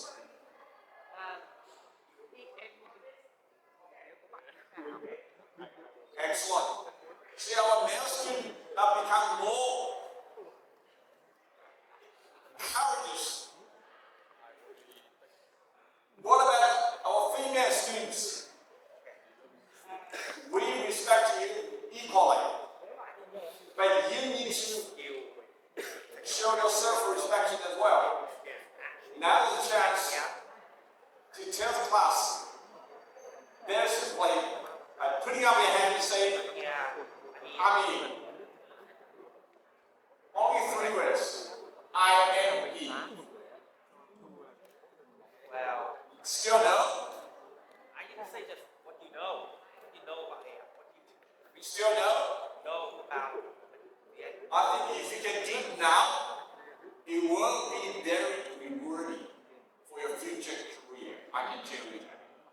Because when you graduate, you would have to face interview panel, face your employee, face your bosses. So having that ability, having the courage to stand on the stage, speaking publicly, it's a very, very important attribute. I'm gonna be honest with you. So the difference is yours to make. Face your fear. Anyway, I've said enough. I think the force is on your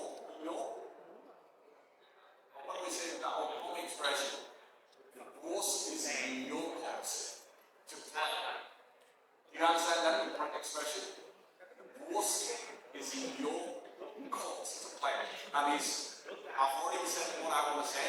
Now it's time for you to respond and action. Very simple, and very, very powerful message. All right. Anyway, so $13 million are continuing. Tag.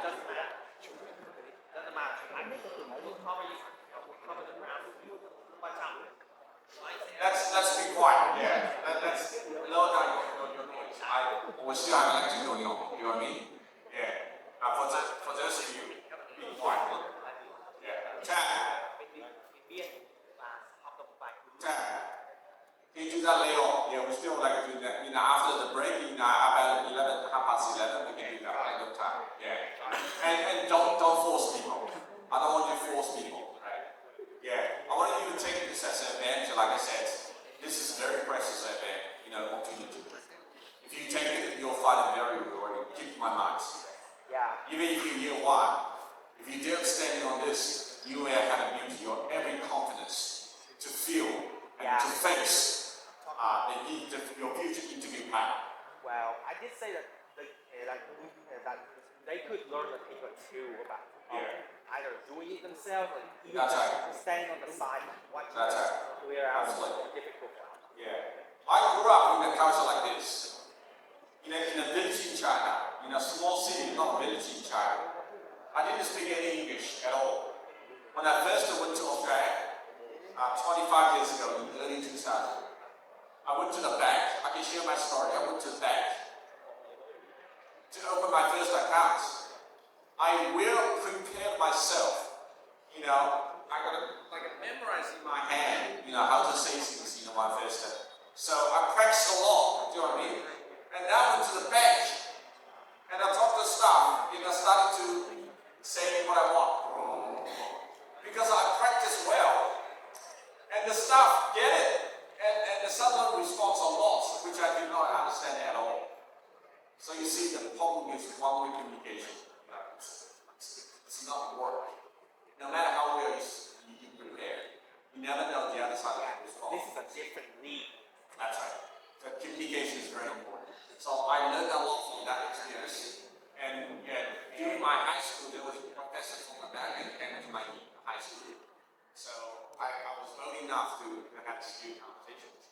And I still remember that conversation. It was like nearly 35 years ago. Okay. So I really wanted to like in a few years we go back. This experience will be, I'm not saying it's life-changing, but it will be important. Everything Everything changes life one way or another. Absolutely, you got it. Yeah. All right. Yeah. So that's because the Prime Minister was very happy with my work. I lead the entire IoT engineering. So this is a beauty. One-stop shop. So what do we call one-stop shop. So that's what the student do the learning and teaching. We have classrooms. We have everything. Yeah, we have a laboratory. And most important, we have a co-working space. So that's where we invite industry partners to come into the talk and give us a talk. And also we have a so-called incubation. Some of my students, when they graduate, they don't want to go to work. You know what I mean? They want to what?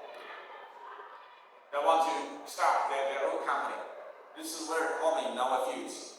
A lot of young kids, when they graduate, they don't want to work for other people. They want to work for themselves. So we nurture them. So we have to incubate them. All right. Also, we put up a research program. Yeah. So because the DSU is based in Great Barrier Reef, so we are very close to the sea. So we do a lot of IoT over satellite for GBR, which is stands for the Great Barrier Reef. So, like I said, on previous last lecture said, the AI IoT, the beauty of IoT, can be applied to every single discipline vertical. But if you would choose a particular industry, that's the most challenging. Which one? It's marine AIoT. Why is marine? Yeah, the most challenging area is marine. Because the reason is very simple. Out in the ocean, there's no telecommunication infrastructure. You know what I mean? There's no cloud communication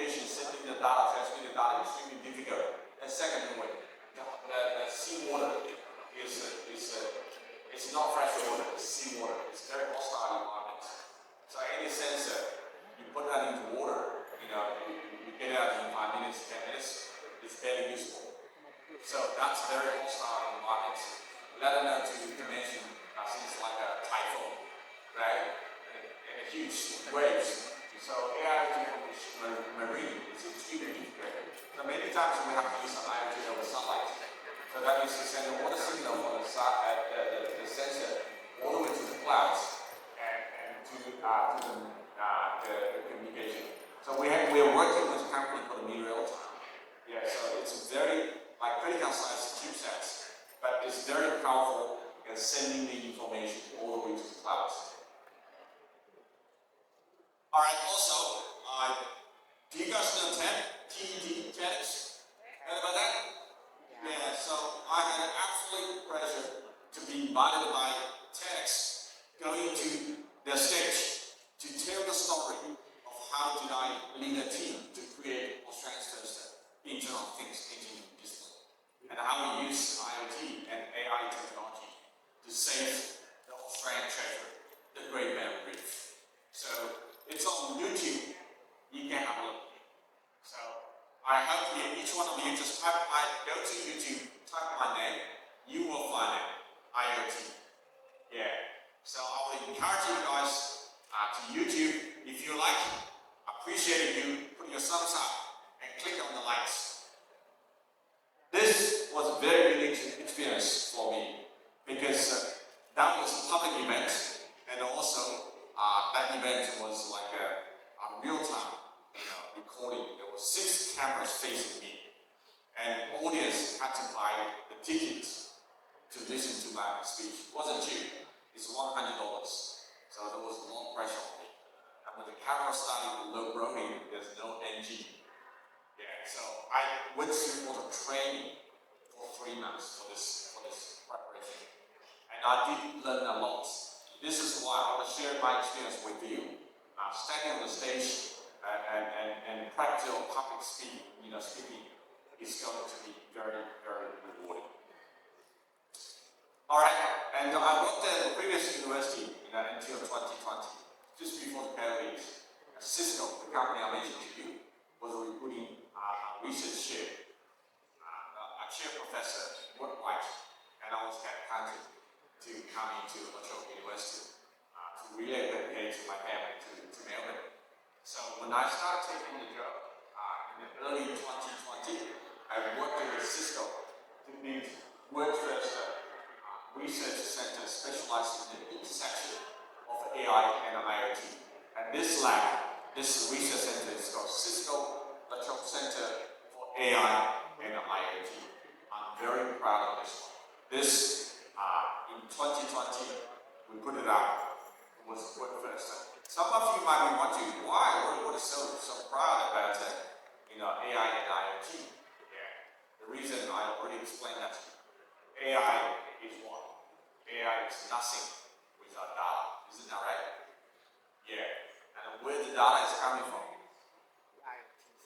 Yeah. Majority of data these days is not coming from the internet because we're running out of internet data for training our AI model. Majority of data these days is coming from sensors. Yeah, the slide itself says enough. Yeah, that's right. It's just AI. It's Yeah. just AI. It cannot process anything. So AI without data is like you only have your brain. Yeah, I know. You don't have your arms. Let me just put it that Yeah. in dummy terms. If you just have an AI, you cannot think. If it's just the AI, it cannot think about anything. And if it's just the IoT, it cannot do anything. If it's just the AI, then it cannot make decisions. And if it's just the Internet of Things, then it cannot get the data. So we need both. I'm sorry. Yeah, that's it's also in the slides. AI with IoT. There's no data. Not even about data, particularly no real world data, right? It's all data, static data on the internet. On the other hand, IoT without AI is like on the right hand side is you've got your brain, right? You can think. But there's no arm collecting the food, collecting things for you.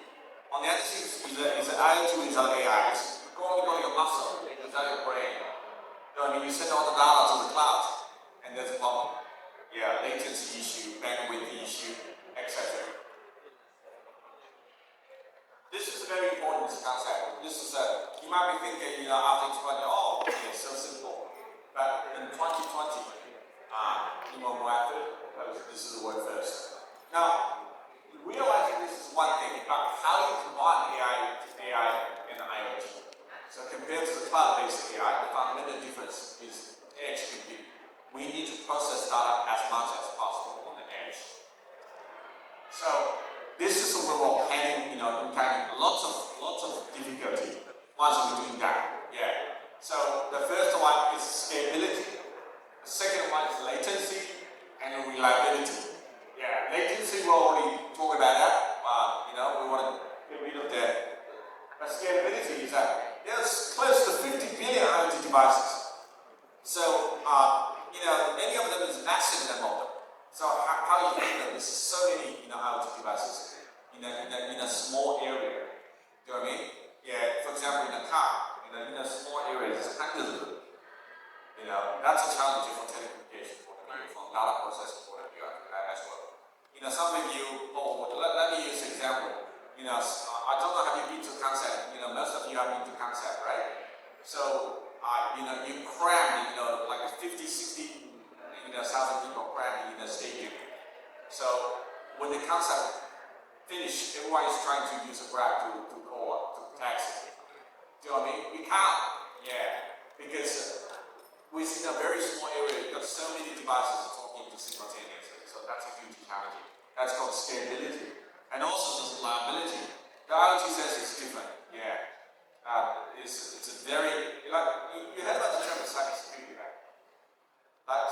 Anybody heard about the term cybersecurity, right? Cybersecurity is very important. Your privacy is important. Is important. But in the normal computer, if you just carry a computer, the worst damage to you is what? You lose all your file, isn't it? It's not going to kill you. Your life will not be in danger, isn't that right? In a normal cybersecurity scenario. If you lost your mobile phone, if you lost your computer, if your computer, your bank account is get hacked, that's all you lost. Right? That's all you lose. Money, information. But when it comes to IoT, it's different. Imagine, previously, you all heard about, watching a movie, right? If you want to, kill someone, your enemy, do you know what I mean? You have to plant, bomb underneath the car, isn't that right? To physically destroy that car, isn't that right? But now you don't have to do that. If you can hack to the sensors on the vehicle, then you can drive the vehicle, and you can crush the vehicle, whatever you want, and you can paralyze the entire city.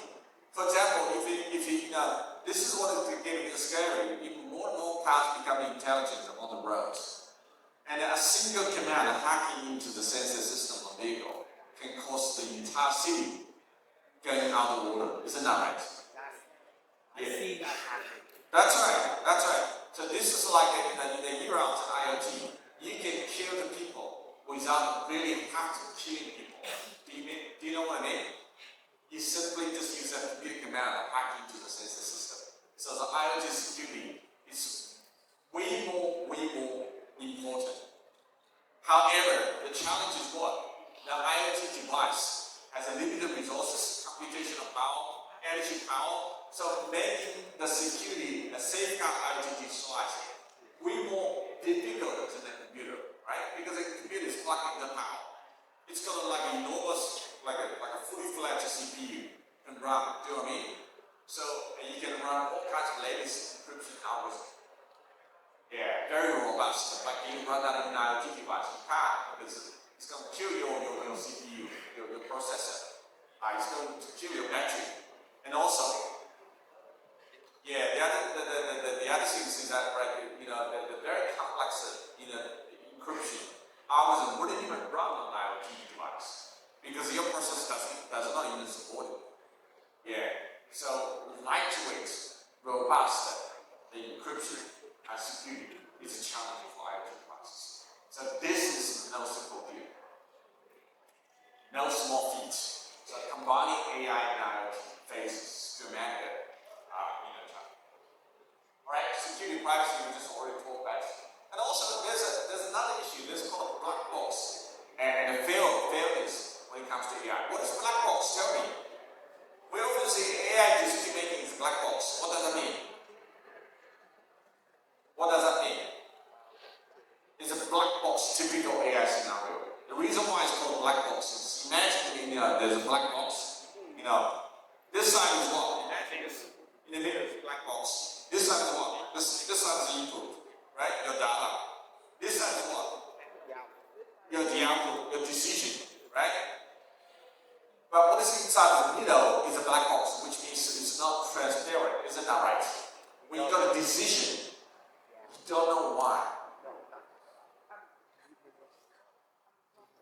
Let me give you an example. What does that mean? Assuming you're a doctor. We used to use like a patient taking the CT scan of the lung.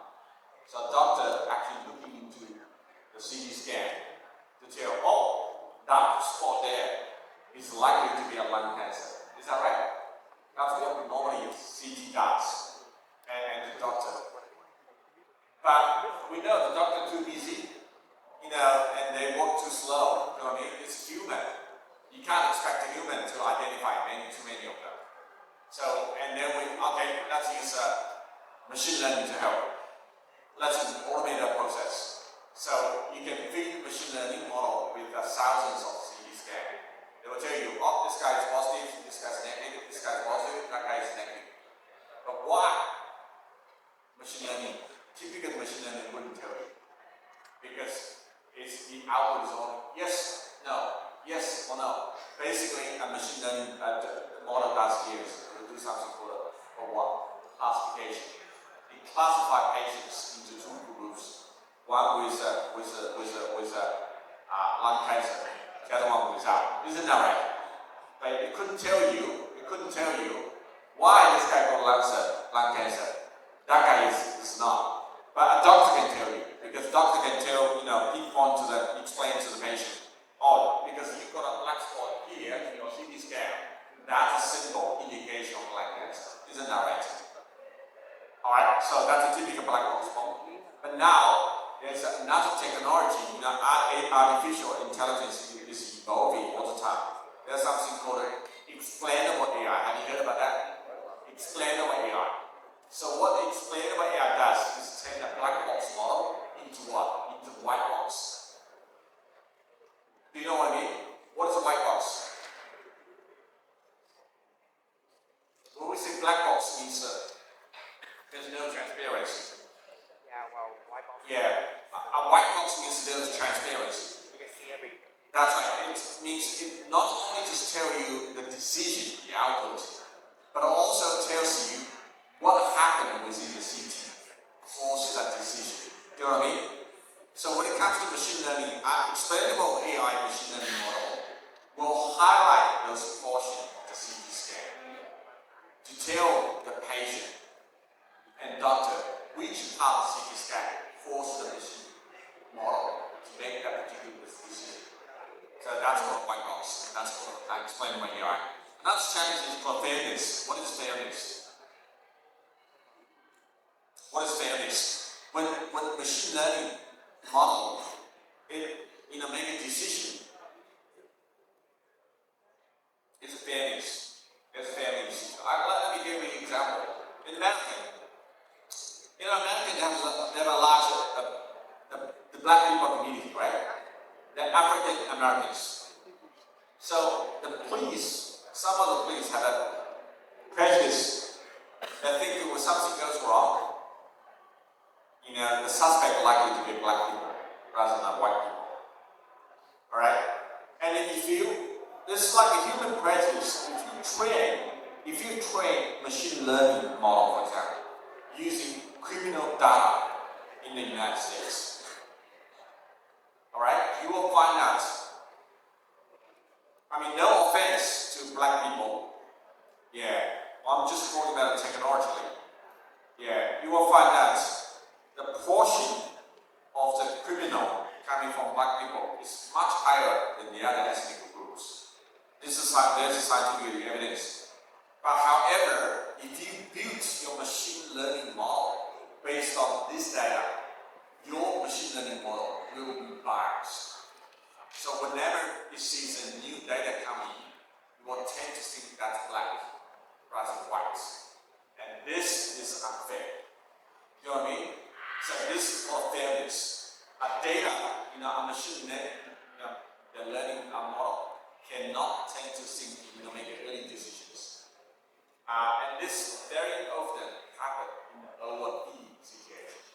If you got a data set, for example, for argument's sake, 99% of the data points is positive. Only 1% of your data is negative. And then if you use this data set to train your machine learning model, what's the consequence? Because 99% of the data is positive, only 1% is negative. So once you use this kind of data to train your machine learning, your machine learning model always output almost 100% positive. Do you know what I mean? Even if you come in a new data, the probability of the new data being positive or negative 50-50. But the machine learning model, because it's trained on the biased data, will still think, wow, that's more likely to be a positive. And that's called fairness. There's a lot of different forms of fairness. Ethnic is one, and gender is another one. We cannot disadvantage female, and also some other things. This usually happens when we have data sets that has like an unbiased distribution. Okay. All right. So that's the fairness issue. All right. Standardization, multidisciplinary regulatory compliance, collaboration is another issue. Yeah. And also want to talk about Cisco. This lab is sponsored by Cisco. Yeah. Cisco, it's going to take you. I was very appreciate it. He's going to take me. This job taking me to a very different roles. Like what are you seeing here? Being the Cisco's chair. I mean, Cisco's headquarters based in San Jose, in the United States. Have you heard about San Jose? Another word of that is called Silicon Valley. Have you heard about that? Yeah, Silicon Valley. So I usually spend a few weeks in the States working. Yeah. So Cisco's going to take me to the various this is what is showing last year's Cisco Live. The big congress. That's where Cisco asked me to face against their so-called tier 1 customers. The tier 1 customer of Cisco, each one of them order no less than $100 million annual devices, sales point from Cisco. So you got a chance, Cisco put you in front of the tier 1, clients to talking about the future trend AI. And all those ones are CEO and CTO from world's Fortune 500 companies. Yeah, so it's a very impressive opportunity speaking to the industry to share with them the latest trend. But on the other hand, the requirement is very high. Cisco doesn't want you, I was trained by Cisco, because he doesn't want you to stand on the stage, see something wrong. So all those companies cancel their orders. You know what I mean? Yeah, so that's very precious. And also the center, it's quite successful in 5 years. We have quite a few professors, 25 plus professors, and we're working on the intersection between AI and IoT. On the things like computer vision, 3D modeling, resurrection, digital twin, edge and forward computing, etc. And Cisco has launched a network that's supporting our activity. Yeah, so it's not only just me alone. Yeah, so there's a need that's called industry innovation support. And also we built a digital innovation hub. Yeah, so if you ever come into our university, there's $10–15 million innovation, digital innovation hub. That's where my lab is based. So that's you know, we've got all kinds of facility within the digital innovation hub. Yeah, so it's an interactive working space, and also there's the 5G, Optus, the second largest telecommunication provider. They build a 5G like RT within our group. Yeah, and also at the center we are quite successful in terms of we publish a lot of paper, particularly in AI and IoT. Yeah, so in the AI, so this transaction accounting, IoT transaction of pattern recognition and machine intelligence. Some of you probably haven't heard about it, and CBPI, etc. So we really publish it in lots of high impact journal and conference papers, because in the AI space, the most important papers actually are from conference. And also, we have a so-called two-pillar strategy. So one pillar is high quality research publication. The other pillar is high impact research work. Do you want to come in? Or people still come in? Yeah, come in. There's plenty of space in the front. But we're almost finishing now. It's time. I don't know why these people keep coming, which is good things. Which is very good things. Yeah. It sounds like this lecture is very interesting. Probably the overhead, oh my gosh. People, they're all waiting outside. Oh, excellent. Thank you so much. I really appreciate this. I couldn't believe it. Yeah. This is one of my best experiences because, when you're standing on the stage, the most frightening things is what? Is that you speak to audience and people keep leaving the room. So you have to try very hard to keep the people, the students, stay in the room. And it's very few you see the people coming, waiting outside the lecture room and almost getting inside. So that's an extraordinary experience for me. Thank you so much for coming to here. Yeah. Alright, so the two-pillar strategy. So, but the second pillar is high impact. So in Australia, we distinguish between high quality and a high impact. High quality is easy to understand because it's all about publication in the world-best conference journal in your field. Like in my field, is TPAM and CBPI, ICCB, etc. But high impact research is different. Impact means what you've done, what your research has done to impact on people's life. Do you get what I mean? Because in Australia, we're a public university. Our research is funded by public money, the taxpayers' money. So the government held out responsible for, I sponsor your research, but what you have done to, only two questions you need to answer. How your research improved humanity, and second, how your research improved the health and well-being of Australian community and Australian people. And that's a very lofty question to answer. Because publishing paper is one thing, but showing your research and how it positively impact people's life is another. Yeah. So you can only show your impact through working with industry. Turn your research into practice, into prototype, into products even. And this is how you can impact on people's life. How about you? Don't stand behind. There's plenty of seats. Yeah, please. Please, sit in the front. I don't want you guys standing up there. It's not a concept, There's no ticket.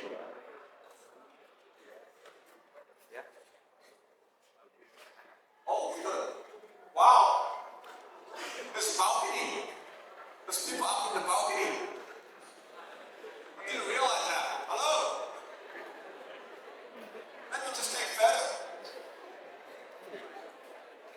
really feel excited.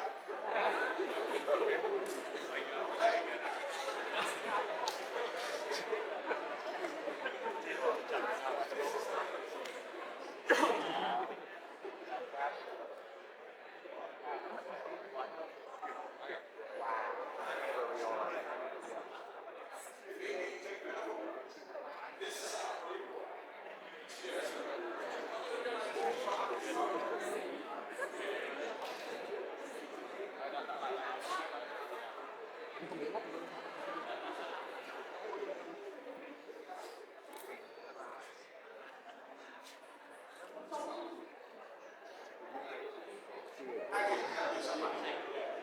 My apology, I don't normally take photos during my lectures, but today is an exception. Yeah, I feel really excited. Yeah. And thank you so much. Yeah. All right, but unfortunately we're going to wrapping up because I had lunchtime. You have to go to the canteen, otherwise the food is running out. Anyway, let me finish. Yeah, so the high impact research is very difficult. That's the next level because you need to show to the government, to the people, how your research is being translated into real world applications. And luckily, and because my collaboration with Cisco, we have a lot of this kind of research, so we can demonstrate. I got a few examples to show you. Now, not only just participating in pure research, we also do something called like an industry-driven research. Now, what I'm involving is this is called a smart satellite CRC, the Cooperative Research Centre. So this is the single largest industry research collaboration in Australian history.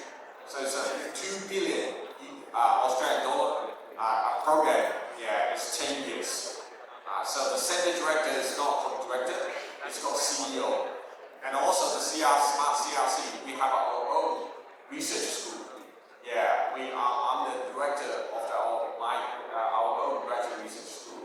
So we have about 75 PhD students. Yeah, in this graph you can see La Trobe University, through myself, is one of the leading universities for the smart CRC. And we have lots of companies. In this graph you can see all the major companies in the space industry. From NASA. Yeah, NASA. That's American. ESA, that's European. And DOR, that's German. Yeah, German one. And then ESA, Australian Space Agency. Yeah. So we worked with a lot of companies. Yeah, you see in the side, in the tails, and many of those, and Boeing. Yeah, those companies. So this is an Australian government initiative. Very powerful. They encourage the student. They encourage the industry and the university working together. Yeah, it's set up very uniquely. So the university can help the industry with the innovation, and also our industry can help the university to expand their innovation into real world impact. So this is in Australia. That's how we do it. Yeah. So we have two pillars to summarize, and we are very, very excited for doing this. Yeah. So I think I'll stop here, and I really appreciate it. And Tam, don't forget about your KPI. I think now we have a much stronger audience, and 6 people, including yourself. And I want you to get at least 2 female students, because their participation is extremely important. Okay, and diversity is good. Yeah. So tomorrow we will have a 1 full-day lecture. So all of you are welcome, including those ones in the balcony. Thank you very much.